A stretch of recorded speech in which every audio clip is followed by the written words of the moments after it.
जंतर मंतर पर कॉकरोच जनता पार्टी का आंदोलन हुआ और इससे ऑपोजिशन को सरकार के खिलाफ एक बड़ी उम्मीद की किरण नजर आई। ये तो साफ है, सबने मिलकर मोदी सरकार को घेरा भी, इस्तीफा भी ले लिया धर्मेंद्र प्रधान का। इस पर समाजवादी पार्टी की सांसद डिंपल यादव ने एक, आप कह सकते हैं, उन्होंने एक बयान दिया जिसमें ये क्या शब्द है सर, वो मतलब स्वीकारोक्ति थी इस बात की कि भाई ये आंदोलन केवल बच्चों के नीट के पेपर का इंसाफ नहीं था, ये हमारे सब अपोजिशन के नेताओं के लिए, दलों के लिए भी एक बहुत बड़ी घटना थी। उम्मीद दिखी हमें इसमें कि हाँ, इस मोदी सरकार को चाहे तो परेशान किया जा सकता है। और वो फिर उन्होंने कहा कि इससे हमको ये भी पता चला कि मिल जाइए, सब लोग एक हो जाइए तो बीजेपी को हराना कोई बड़ी बात नहीं है। और उन्होंने कहा कि इससे हम सबका हौसला बढ़ता है इस घटना से। डिंपल यादव उस मंच पर कई बार गई थी एक्चुअली, जंतर मंतर के सीजेपी के मंच के ऊपर, मंच से भी जाकर उन्होंने कई बार भाषण भी दिए थे, सब किया था वहाँ। जब जिस दिन वो संसद कूच वगैरह सबका कार्यक्रम था उस दिन या उससे पहले भी वो गई थी वहाँ पर, तो उन्होंने वहाँ ठीक ठाक पसीना बहाया, ये तो बिल्कुल साफ बात है। फिर उन्होंने ये भी कहा कि अगर हमको ये अनुमति नहीं भी देते, इन्होंने मतलब माननीय अध्यक्ष जी वाला इन्होंने, तो वो तो भी हम जो है उस कार्यक्रम में, उस आंदोलन में शामिल होने के लिए जरूर जाते। हम धन्यवाद देंगे अपने राष्ट्रीय अध्यक्ष जी का, जिन्होंने हमें परमिशन दी। अगर परमिशन नहीं देते तो हम नहीं जानते हम क्या करते, हो सकता है तभी भी जाते। युवा लोग हम ही सब ठान के बैठे हुए थे, लेकिन हम धन्यवाद देंगे हमारे राष्ट्रीय अध्यक्ष जी का, जिन्होंने हमें परमिशन दी, क्योंकि उन लोगों ने देख लिया था कि सभी महिलाएं सांसद स्पोर्ट्स शूज पहन के आई हैं, वो अपना मन बना के आई हैं। तब हमारे अध्यक्ष जी ने कहा कि जाइए, आप सब लोग शरीक होइए। मैं समझती हूँ कहीं ना कहीं सरकार को, जिन्होंने एक तरीके से एक एग्जाम्पल दिया कि कोई भी इस सरकार के विरुद्ध लड़ सकता है। और इसके पूरे आंदोलन के बाद क्या किया सरकार ने, इस पूरे आंदोलन के बाद सरकार ने जितनों भी बच्चों ने रील्स डाली थी सोशल मीडिया में, और जितने भी हमारे जो यूट्यूबर्स हैं जिनके मिलियंस ऑफ फॉलोअर्स हैं, उन सबके उन रील्स को हटाने का कार्य सरकार ने किया। सरकार ये जान गई कहीं ना कहीं वो इन बच्चों के हाथों से हारी है सरकार। और मैं समझती हूँ एक संदेश पहुंचा है पूरे देश में, पूरे समाज में, कि भारतीय जनता पार्टी को हरा सकते हैं हम लोग मिलकर। अगर हम लोग साथ लड़ेंगे तो भारतीय जनता पार्टी को हराना कोई मुश्किल कार्य नहीं है। तो मैं समझती हूँ कि ये आंदोलन एक तरीके से संजीवनी बूटी साबित हुआ है इस पूरे भारतवर्ष के लिए। पूरे भारतवर्ष के लिए ये आंदोलन एक संजीवनी बूटी साबित हुआ। सर, बात तो ठीक कहा डिंपल जी ने कि सारे देश के लिए भी हुआ, और ये भी तय हुआ कि सब लोग मिलकर यदि लड़ लें तो भारतीय जनता पार्टी को हरा सकते हैं। एक बार इनको सीट अरेंजमेंट में बैठाइएगा अपने सहयोगी दलों के साथ, तो समझ में, मतलब ये बात तो ठीक है, प्रैक्टिकल बात है ये कि भाई सब लोग मिल जाएं। तो जैसे शेख सादी की कहावत है कि सारी चिड़िया एका कर लें तो शेर की खाल खींच सकती है। सही बात है, लेकिन चिड़िया एका करें तब है ना इंडिया गठबंधन। असली मुद्दा तो वो है कि क्या वो गठबंधन, क्या वो एकता, क्या वो सोच वहाँ पर होती है, तो उस पर बड़ी बात है। अभी तो जब आएंगे तो अखिलेश जी, डिंपल जी को नहीं पता कि अखिलेश जी किस तरह से कांग्रेस के साथ बात करेंगे, नहीं करेंगे, कितनी सीट देंगे, नहीं देंगे, और कांग्रेस कितनी सीट मांगेगी। तो वो सब बातें बहुत प्रैक्टिकल बातें होती है जिस पर काम करना चाहिए। लेकिन अच्छी बात वो कर रही है, ये भी अच्छा लगा मुझे कि वो कह रहे हैं कि भैया अध्यक्ष जी नहीं भी कहते तो क्या पता हम लोग जाते वहाँ पर, तब भी जाते। तो अच्छी बात है कि मैंने तो आज इमरान मसूद का आज स्टेटमेंट सुना है किसी और चैनल पर, मतलब वो इंटरव्यू चल रहा था उनका। फिर वो शिप और क्रूज की बात कर रहे थे। नहीं, शिप क्रूज की बात नहीं कर रहे थे, हाँ, लेकिन ये अभी वो शिप क्रूज की बात नहीं कर रहे। अभी वो ये कह रहे हैं कि भाई अभी नाव बराबर है, पहले करो हमारी। वो उनका वो क्रूज शिप बड़ी वाली वो साइड में है अभी। हाँ, अच्छा। अभी तो क्योंकि वो इस 27 वाले चुनाव में नदी में बराबर, हाँ, नदी में चल रही, वो क्रूज वाली सर समंदर वाली। अच्छा, अच्छा, अच्छा। वो यूपी में वो नाव में है, तो कह रहे हैं पहले हमारी बोट भी तुम्हारे बराबर वाली होगी तभी हम साथ में चलेंगे। तो उन्होंने कहा वरना याद रखो 14 में कितने आए थे तुम्हारे? 5। 14 में 5 ही थे ना सपा के। 19 में कितने आए थे? 5 सांसद। 24 में कितने आए थे? 37। किसकी वजह से आए थे? राहुल जी की वजह से आए थे। राहुल जी की वजह से 37 आए थे उनके। 17 भूल गए? 17 पे नहीं बोला कुछ। 17 में क्या बताएंगे आप? अब उनका 17 में तो साथ आए थे ना, राहुल जी और अखिलेश जी साथ थे ना उसमें चुनाव में। अच्छा, प्रेस कॉन्फ्रेंस आ रही है अखिलेश जी की, तिलक भी लगाया हुआ है। तिलक जी, सुना दीजिए। કે દુકાળ પડવાનો હલ નહીં।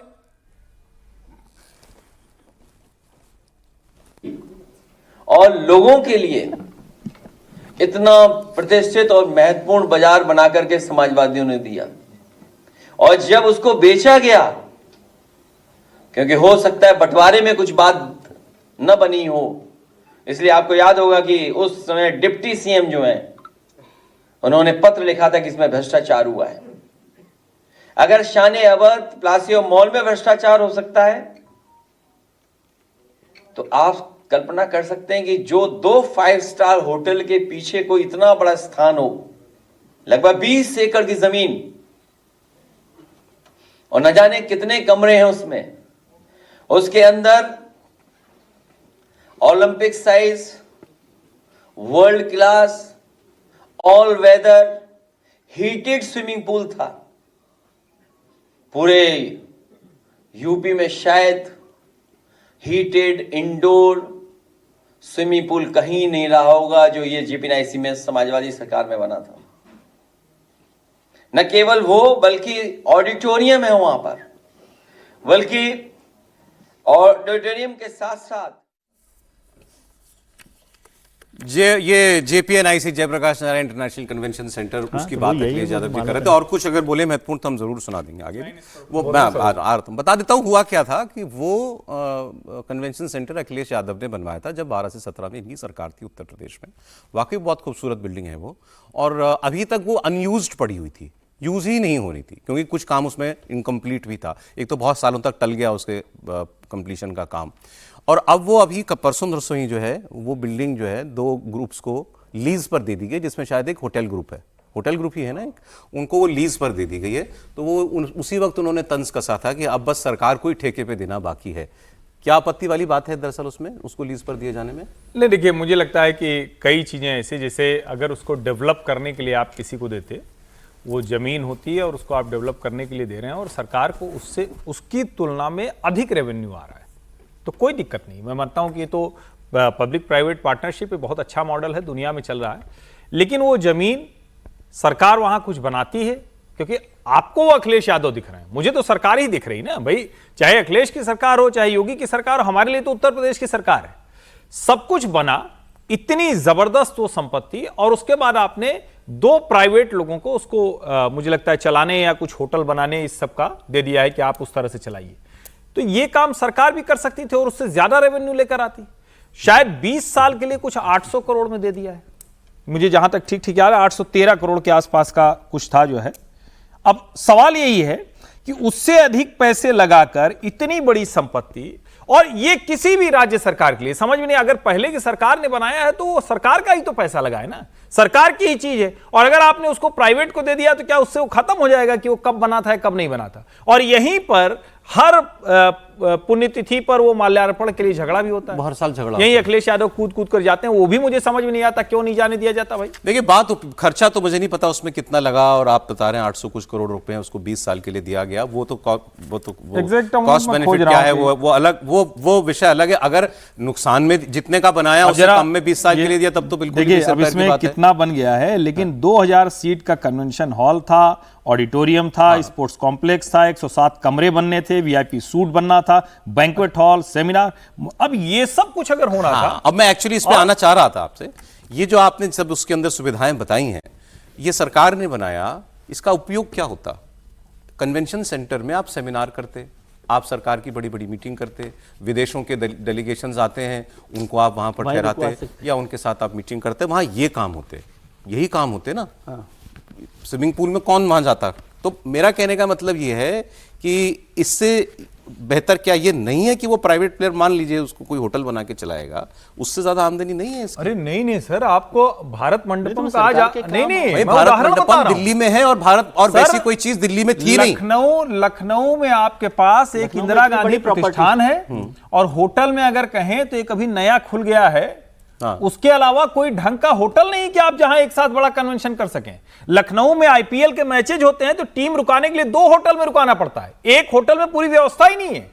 मैं तो लखनऊ की हालत बता रहा हूं ना आपको। आप अगर खोजने जाएं कि अच्छा चलो 1000 लोगों का या 500 लोगों का हमको कहीं करना है, तो आप खोजने में परेशान हो जाएंगे। ये तो बड़ा अच्छा होता ना, एक शानदार इस तरह का बनता। और रुद्राक्ष बना ना, काशी में रुद्राक्ष बना है, वो परमानेंट। खैर, मैं आप लखनऊ की जरूरतों को मुझसे बेहतर जानते हैं, मैं उस पर नहीं आपसे आर्गुमेंट नहीं, मैं सिर्फ ये कह रहा हूं कि शानदार प्रॉपर्टी थी, ठीक है। सरकार ने जब बनाई मैं थी, तो केवल सरकार के उपयोग पास की ही बात रहती। कर रहा हूं, क्या सरकार ने इतनी बड़ी विशाल प्रॉपर्टी बनाकर क्या वो उसका कोई ऐसा उपयोग भी कर पाती?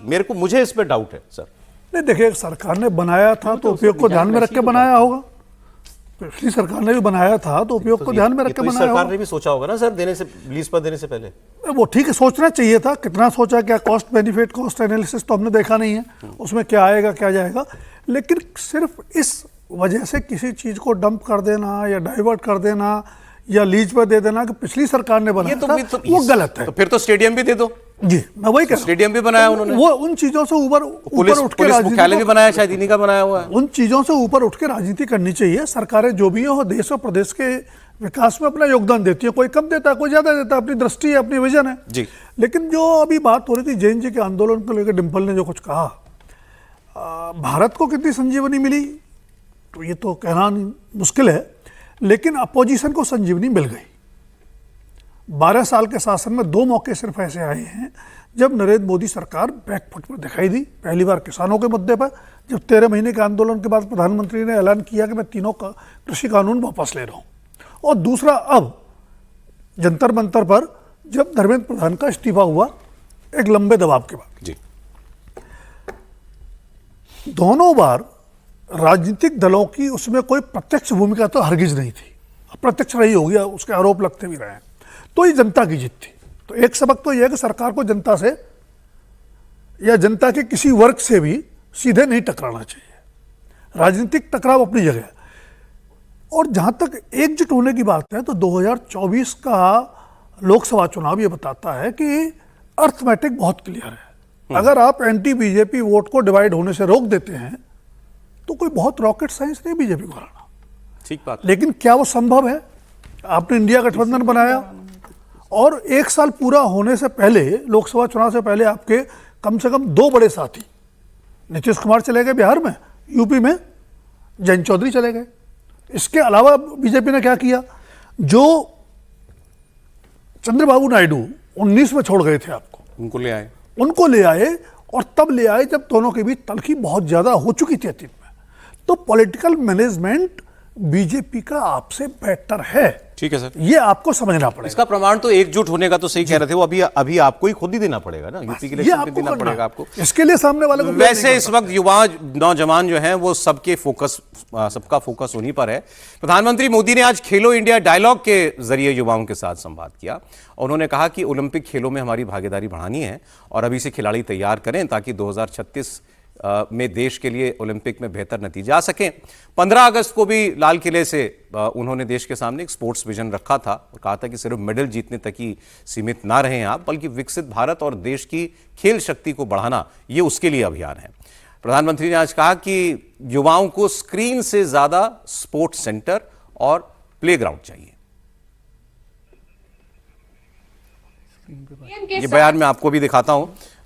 ये प्रधानमंत्री के कार्यक्रम की तस्वीर है जो भी आप देख रहे थे। कुछ टेक्निकल एरर है, मैं भी बयान आपके लिए चलवाते हैं दोबारा।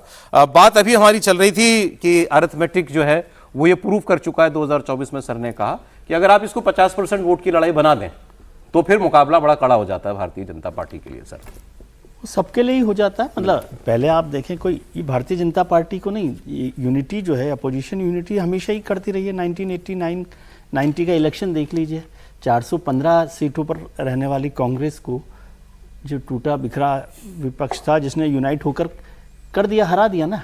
तो ऐसा कोई बात नहीं है। 2004 का चुनाव भी देख लीजिए, वाजपेयी जी जैसी मजबूत सरकार थी, उसको वहाँ पर हरा दिया। तो यूनिटी होना जीत का एक वो हो सकता है, लेकिन यूनिटी होना सबसे मुश्किल काम है। क्या आप यूनिटी के लिए वहाँ पर कुछ काम कर रहे हैं? यूनिटी हमेशा तब होती है जब हर आदमी एक कदम पीछे हटने के लिए तैयार हो, वो सबसे बड़ी शर्त होती है। और वो बहुत मुश्किल काम होता है राजनेताओं के लिए कि वो जो भारतीय जनता पार्टी कर लेती है। अभी जैसे नायडू साहब का जिक्र किया गया, तो ये घूंट पीना, जिसे आप जहर का कहें, अमृत का कहें, वो आसान काम नहीं होता। वो नायडू साहब हों या नीतीश कुमार जी हों, वो राजभर हों, संजय निषाद हों, कोई भी हो, आपकी या तो आप अपनी जरूरत को समझ रहे हो, फिर कहेंगे भूल जाइए बीती बात, अपना हिस्सा छोड़ने की शक्ति, अपने, हाँ वही एक हाँ, कदम पीछे हटने का ठीक मतलब बात। अपना हिस्सा छोड़ने की शक्ति होनी चाहिए। और वो क्या, यदि इंडिया गठबंधन में ये सारा होता तो पिछले इतने समय से जो 4 साल से लड़ाई चल रही है वो यहाँ पर नहीं पहुंचती ना। ठीक बात है। तो वो मुद्दा है और उस पर यदि काम, और ऐसे समय में जब आपको लग रहा हो कि अब जीने मरने का सवाल है, भाई तीसरी बार यदि योगी सरकार आती है या चौथी बार नरेंद्र मोदी सरकार है, तो ये तो जीने मरने का सवाल है ना अपोजिशन के लिए।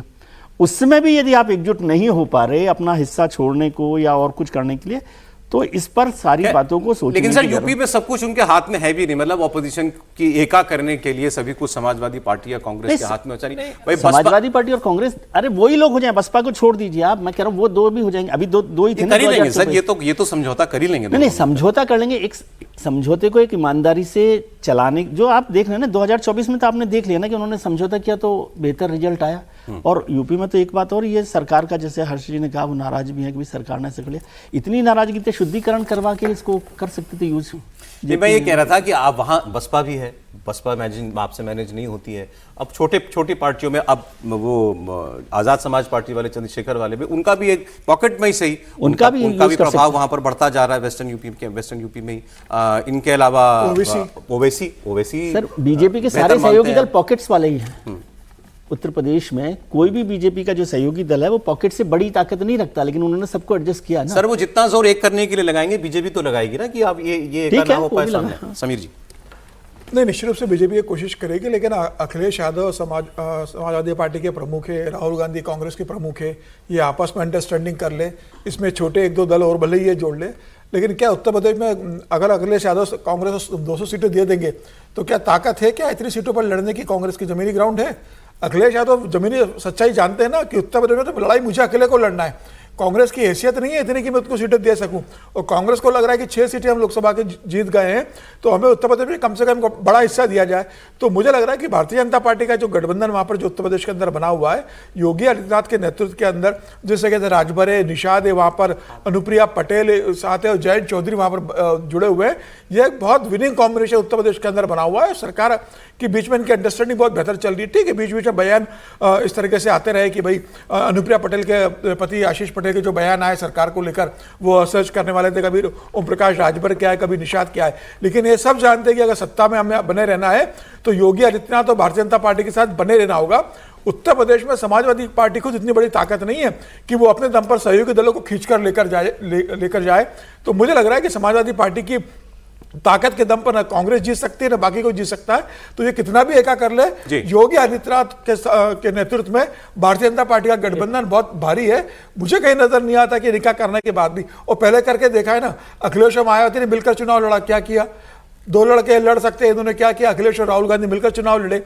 तो मुझे लगता है कि जमीनी स्तर पर संगठन किसका है, सरकार में इतने लंबे समय तक काम किसने किया है, जनता का भरोसा किसके साथ है और जनता किसके काम पर मोहर लगाती है, ये सबसे महत्वपूर्ण बात है। बीजेपी 174 सीटों पर है विनिंग, असेंबली सेगमेंट्स में। आप कुछ बोल रहे थे क्या? नहीं, मैं सिर्फ इतना कह रहा था कि जब हम कहते हैं कि एक साथ होकर आए, तो एक साथ होकर आना ठीक वैसे ही है जैसे डिम्पल जी ने कहा कि अगर हमारे राष्ट्रीय अध्यक्ष जी कह भी देते तो भी मैं वहां शायद जाती, तो राष्ट्रीय अध्यक्ष जी कह देते वहां जाती हुई तो ठीक है, लेकिन कांग्रेस के नेताओं को कन्विंस नहीं कर पाई, प्रियंका जी को कन्विंस नहीं कर पाई, नहीं गए। फिर यूपी में अगर देखें तो अभी आप देखिए कौन सा, मतलब कोई इंटीग्रेटेड प्लान है क्या, कोई कोऑर्डिनेटेड एफर्ट चल रहा है क्या कि अच्छा चलो हम सब लोग मिलकर करते हैं? वो क्या कर रहे हैं, चलो ठीक है हम अपनी बयानबाजी अपना सब कुछ करते रहेंगे। राजेंद्र पाल गौतम जी तो चले गए थे मायावती से मिलने, तो गेट ही नहीं खुला। आप समझिए ना इसको, लड़ाई कैसे लड़ी जाती है। पहले आप अपने तो कन्विंस हो लीजिए, अच्छा चलिए हम आप साथ चलेंगे, और जैसे ही थोड़ा हुए कहे कि अरे वो तो ठीक है चल रहे हैं लेकिन अच्छे आदमी थोड़ी ना है, आप एक दूसरे के लिए अगर इस तरह की बात करेंगे, लड़ाई असली तब होती है जब आप कहेंगे हम एक साथ हैं। तो होता क्या कि भाई राहुल गांधी और अखिलेश यादव बैठकर एक कोई स्ट्रेटजी करते, प्रियंका और डिंपल यादव कोई साथ में यात्रा निकाल लेती, दोनों पार्टी अध्यक्ष बैठते और कहते कि ठीक है जो भी सीट अंत में तय होगी हम देख लेंगे, लेकिन अभी दोनों की लड़ाई एक साथ। ऐसा जब कर पाएंगे तब बीजेपी से उनके एमएलए की जो लड़ाई हुई थी, हाँ वो भी तो सर अगली खबर, रक्षाबंधन है बस, और उससे पहले चीनी थोड़ी कड़वी होने लगी, प्याज रुलाने लगा, देश भर से आवाजें उठने लगी। तो इसके लिए सरकार के लिए टेंशन थी, सरकार ने इस पर काम किया। चीनी 75 रुपए तक जा पहुंची थी, प्याज 50 रुपए से ऊपर।